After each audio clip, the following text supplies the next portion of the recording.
महाभारत से मिलते हैं ये 25 सबक। महाभारत की शिक्षा हर काल में प्रासंगिक रही है। महाभारत को पढ़ने के बाद इससे हमें जो शिक्षा या सबक मिलता है उसे याद रखना भी जरूरी है। तो आओ हम जानते हैं ऐसी ही 25 तरह की शिक्षाएं जो हमें महाभारत, युगंधर और मृत्युंजय पढ़ने पर मिलती हैं। हालांकि यह भी सच है कि आप महाभारत पढ़ेंगे तो हो सकता है कि आपको कुछ अलग शिक्षा या सबक मिले।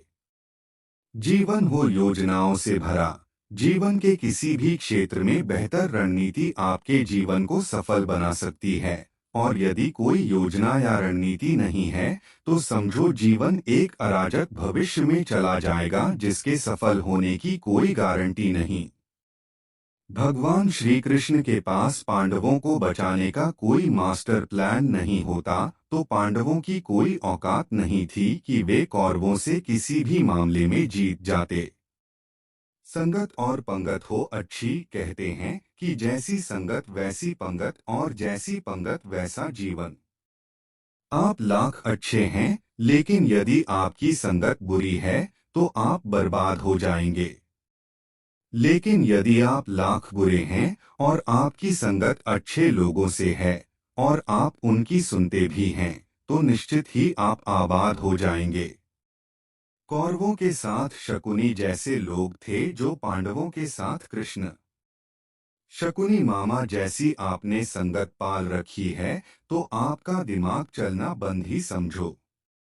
अधूरा ज्ञान घातक, कहते हैं कि अधूरा ज्ञान सबसे खतरनाक होता है। इस बात का उदाहरण है अभिमन्यु। अभिमन्यु बहुत ही वीर और बहादुर योद्धा था, लेकिन उसकी मृत्यु जिस परिस्थिति में हुई उसके बारे में सभी जानते हैं। मुसीबत के समय यह अधूरा ज्ञान किसी भी काम का नहीं रहता है। आप अपने ज्ञान में पारंगत बने। किसी एक विषय में तो दक्षता हासिल होना ही चाहिए। दोस्त और दुश्मन की पहचान करना सीखें। महाभारत में ऐसे कई मित्र थे जिन्होंने अपनी ही सेना के साथ विश्वासघात किया। ऐसे भी कई लोग थे जो ऐन वक्त पर पाला बदलकर कौरवों या पांडवों के साथ चले गए। शल्य और युयुत्सु इसके उदाहरण हैं। इसीलिए कहते हैं कि कई बार दोस्त के भेष में दुश्मन हमारे साथ आ जाते हैं और हमसे कई तरह के राज लेते रहते हैं। कुछ ऐसे भी दोस्त होते हैं जो दोनों तरफ होते हैं। जैसे कौरवों का साथ दे रहे भीष्म, द्रोण और विदुर ने अंततः युद्ध में पांडवों का ही साथ दिया। हथियार से ज्यादा घातक बोल वचन। महाभारत का युद्ध नहीं होता यदि कुछ लोग अपने वचनों पर संयम रख लेते। जैसे द्रौपदी यदि दुर्योधन को अंधे का पुत्र भी अंधा नहीं कहती तो महाभारत नहीं होती। शिशुपाल और शकुनी हमेशा चुभने वाली बातें ही करते थे, लेकिन उनका हश्र क्या हुआ यह सभी जानते हैं। सबक यह कि कुछ भी बोलने से पहले हमें यह सोच लेना चाहिए कि इसका आपके जीवन, परिवार या राष्ट्र पर क्या असर होगा। जुएसट्टे से दूर रहो। शकुनी ने पांडवों को फंसाने के लिए जुए का आयोजन किया था जिसके चलते पांडवों ने अपना सब कुछ दांव पर लगा दिया था। अंत में उन्होंने द्रौपदी को भी दांव पर लगा दिया था। यह बात सभी जानते हैं कि फिर क्या हुआ। जुए, सट्टे, षड्यंत्र से हमेशा दूर रहो। ये चीजें मनुष्य का जीवन अंधकारमय बना देती हैं। सदा सत्य के साथ रहो। कौरवों की सेना पांडवों की सेना से कहीं ज्यादा शक्तिशाली थी। एक से एक योद्धा और ज्ञानीजन कौरवों का साथ दे रहे थे। पांडवों की सेना में ऐसे वीर योद्धा नहीं थे। कहते हैं कि विजय उसकी नहीं होती जहां लोग ज्यादा हैं, ज्यादा धनवान हैं या बड़े पदाधिकारी हैं। विजय हमेशा उसकी होती है जहां ईश्वर है, और ईश्वर हमेशा वही है जहां सत्य है, इसलिए सत्य का साथ कभी न छोड़ें। अंततः सत्य की ही जीत होती है। सत्य के लिए जो करना पड़े करो। लड़ाई से डरने वाले मिट जाते हैं। जिंदगी एक उत्सव है, संघर्ष नहीं। लेकिन जीवन के कुछ मोर्चों पर व्यक्ति को लड़ने के लिए हमेशा तैयार रहना चाहिए। जो व्यक्ति लड़ना नहीं जानता, युद्ध उसी पर थोपा जाएगा या उसको सबसे पहले मारा जाएगा। महाभारत में पांडवों को यह बात श्री कृष्ण ने अच्छे से सिखाई थी। पांडव अपने बंधु बांधवों से लड़ना नहीं चाहते थे, लेकिन श्री कृष्ण ने समझाया कि जब किसी मसले का हल शांतिपूर्ण तरीके से नहीं होता, तो फिर युद्ध ही एकमात्र विकल्प बच जाता है। कायर लोग युद्ध से पीछे हटते हैं। युद्ध भूमि पर पहुंचने के बाद भी अर्जुन युद्ध नहीं करना चाहता था। तब भगवान श्री कृष्ण ने उससे कहा कि न कोई मरता है और न कोई मारता है, सभी निमित्त मात्र हैं। आत्मा अजर और अमर है, इसलिए मरने या मारने से क्या डरना। खुद नहीं बदलोगे तो समाज तुम्हें बदल देगा। जीवन में हमेशा दानी, उदार और दयालु होने से काम नहीं चलता। महाभारत में जिस तरह से कर्ण की जिंदगी में उतार चढ़ाव आए, उससे यही सीख मिलती है कि इस क्रूर दुनिया में अपना अस्तित्व बनाए रखना कितना मुश्किल होता है। इसलिए समय के हिसाब से बदलना जरूरी होता है, लेकिन वह बदलाव ही उचित है जिसमें सभी का हित हो। कर्ण ने खुद को बदलकर अपने जीवन के लक्ष्य तो हासिल कर लिया, लेकिन वे फिर भी महान नहीं बन सके, क्योंकि उन्होंने अपनी शिक्षा का उपयोग समाज से बदला लेने की भावना से किया। बदले की भावना से किया गया कोई भी कार्य आपके समाज का हित नहीं कर सकता। शिक्षा का सदुपयोग जरूरी। समाज ने एक महान योद्धा कर्ण को तिरस्कृत किया था, जो समाज को बहुत कुछ दे सकता था, लेकिन समाज ने उसकी कद्र नहीं की, क्योंकि उसमें समाज को मिटाने की भावना थी। कर्ण के लिए शिक्षा का उद्देश्य समाज की सेवा करना नहीं था, अपितु वो अपने सामर्थ्य को आधार बनाकर समाज से अपने अपमान का बदला लेना चाहता था। समाज और कर्ण दोनों को ही अपने अपने द्वारा किए गए अपराध के लिए दंड मिला है और आज भी मिल रहा है। कर्ण यदि यह समझता कि समाज व्यक्तियों का एक जोड़ मात्र है जिसे हम लोगों ने ही बनाया है, तो संभवत वह समाज को बदलने का प्रयास करता, न कि समाज के प्रति घृणा करता। अच्छे दोस्तों की कदर करो। ईमानदार और बिना शर्त समर्थन देने वाले दोस्त भी आपका जीवन बदल सकते हैं। पांडवों के पास भगवान श्री कृष्ण थे, तो कौरवों के पास महान योद्धा कर्ण थे। इन दोनों ने ही दोनों पक्षों को बिना शर्त अपना पूरा साथ और सहयोग दिया था। यदि कर्ण को छल से नहीं मारा जाता, तो कौरवों की जीत तय थी। पांडवों ने हमेशा श्री कृष्ण की बातों को ध्यान से सुना और उस पर अमल भी किया, लेकिन दुर्योधन ने कर्ण को सिर्फ एक योद्धा समझकर उसका पांडवों की सेना के खिलाफ इस्तेमाल किया। यदि दुर्योधन कर्ण की बात मानकर कर्ण को घटोत्कच को मारने के लिए दबाव नहीं डालता, तो इंद्र द्वारा दिया गया जो अमोघ अस्त्र कर्ण के पास था, उससे अर्जुन मारा जाता। भावुकता कमजोरी है। धृतराष्ट्र अपने पुत्रों को लेकर जरूरत से ज्यादा ही भावुक और आसक्त थे।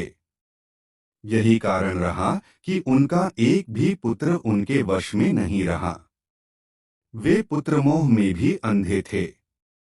इसी तरह महाभारत में हमें ऐसे कुछ पात्र मिलते हैं जो अपनी भावुकता के कारण मूर्ख ही सिद्ध होते हैं। जरूरत से ज्यादा भावुकता कई बार इंसान को कमजोर बना देती है और वो सही गलत का फर्क नहीं पहचान पाता। कुछ ऐसा ही हुआ महाभारत में धृतराष्ट्र के साथ, जो अपने पुत्र मोह में आकर सही गलत का फर्क भूल गए।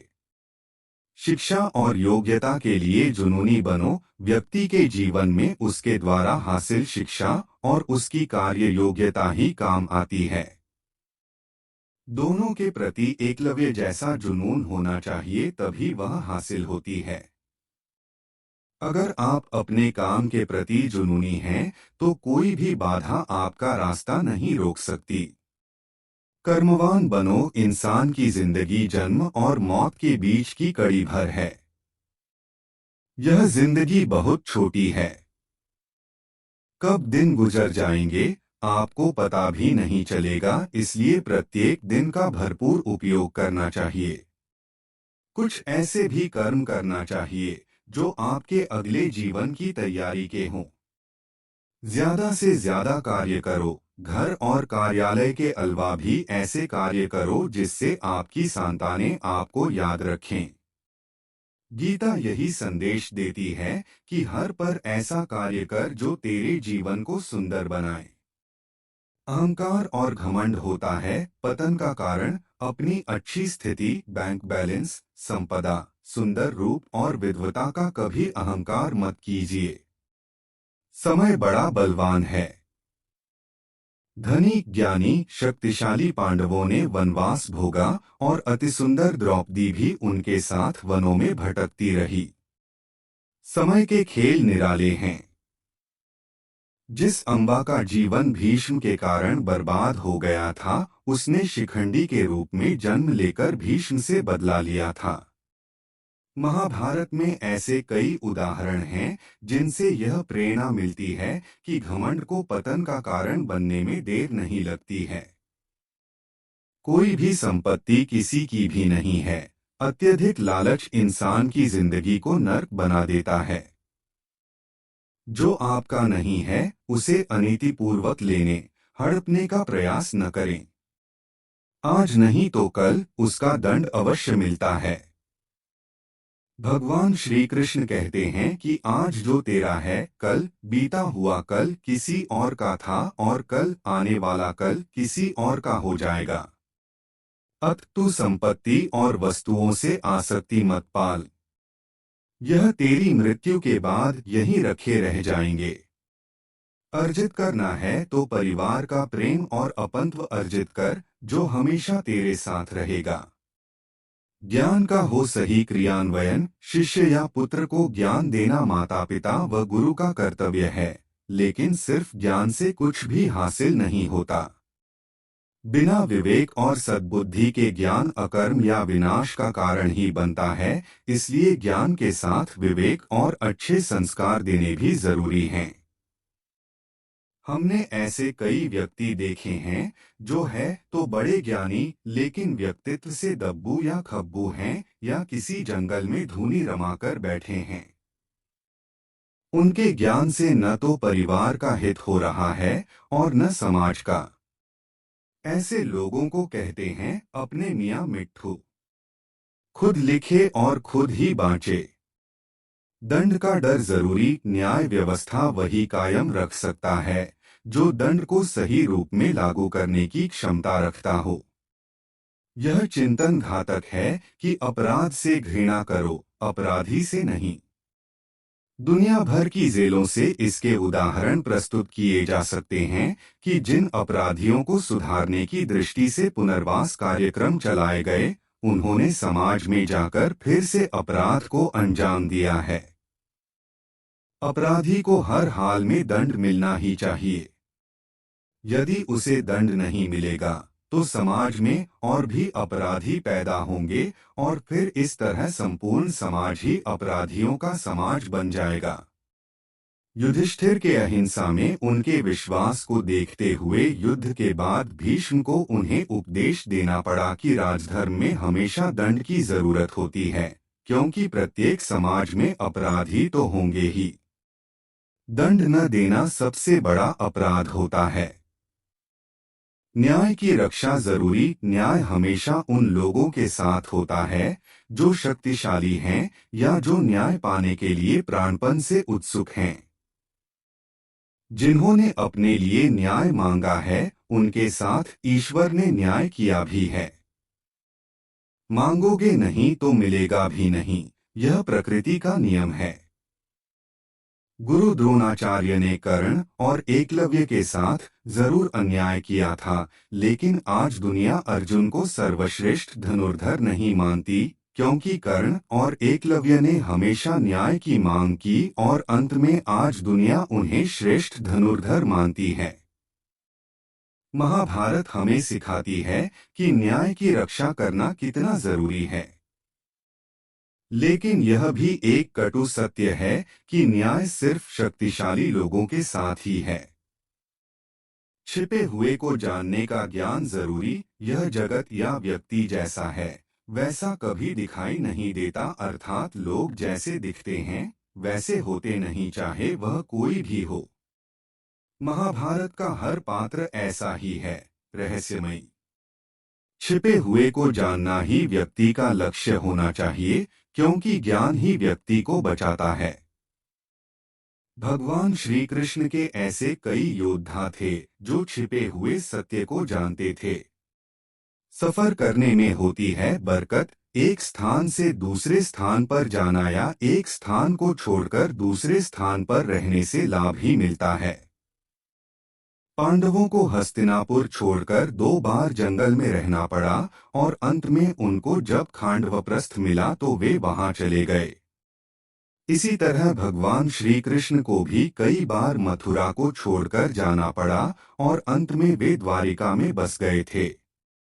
कई बार लोगों को व्यापार या नौकरी के लिए दूसरे शहर या देश में जाना होता है। गोपनीयता और संयम जरूरी, जीवन हो या युद्ध, सभी जगह गोपनीयता का महत्व है। यदि आप भावना में बहकर किसी को अपने जीवन के राज बताते हैं या किसी व्यक्ति या समाज विशेष पर क्रोध या कटाक्ष करते हैं, तो आप कमजोर माने जाएंगे। महाभारत में ऐसे कई मौके आए जबकि नायकों ने अपने राज ऐसे व्यक्ति के समक्ष खोल दिए जो राज जानने ही आया था, जिसके चलते ऐसे लोगों को मुंह की खानी पड़ी। दुर्योधन, भीष्म, बर्बरिक ऐसे उदाहरण हैं जिन्होंने अपनी कमजोरी और शक्ति का राज खोल दिया था। चिंता, भय और अशांति है मृत्यु का द्वार। किसी भी प्रकार की चिंता करना, मन को अशांत रखना और व्यर्थ के भय को पालते रहने से मृत्यु आसपास ही मंडराने लगती है। मौत तो सभी को आनी है, फिर चिंता किस बात की। कोई पहले मरेगा और कोई बाद में। चिंता का मुख्य कारण मोह है। जेल खान, दवाखाना या पागलखाना वह व्यक्ति जाता है जिसने धर्म सम्मत या संयमित जीवन नहीं जिया। बहुत महत्वाकांक्षी है या जिसने धन और शक्ति के आधार पर रिश्ते बना रखे हैं या जिसे अपनी संपत्ति की सुरक्षा की चिंता है। महाभारत को पढ़ने से हमें यही शिक्षा मिलती है कि चिंतामुक्त जीवन सबसे बड़ी दौलत है। इंद्रिय संयम जरूरी, इंद्रियां कभी तृप्त नहीं होती। जो इंद्रियों के वश में है उसका पतन निश्चित है। बहुत से लोग आजकल किसी न किसी प्रकार की आदत या नशे के गुलाम हैं। ऐसे लोगों का धीरे धीरे क्षरण होता जाता है। इंद्रिय संयम आता है संकल्प से। महाभारत का हर पात्र संकल्प से बंधा हुआ है। शक्ति का संचय इंद्रियों को वश में करने से ही संभव हो पाता है। राजा या योद्धा को नहीं करना चाहिए परिणाम की चिंता। कहते हैं कि जो योद्ध या राजयुद्ध के परिणाम की चिंता करता है वह अपने जीवन और राज्य को खतरे में डाल देता है। परिणाम की चिंता करने वाला कभी भी साहसपूर्वक न तो निर्णय ले पाता है और न ही युद्ध कर पाता है। जीवन के किसी पर मोड़ पर हमारे निर्णय ही हमारा भविष्य तय करते हैं। एक बार निर्णय ले लेने के बाद फिर बदलने का अर्थ यह है कि आपने अच्छे से सोचकर निर्णय नहीं लिया या आप में निर्णय लेने की क्षमता नहीं है।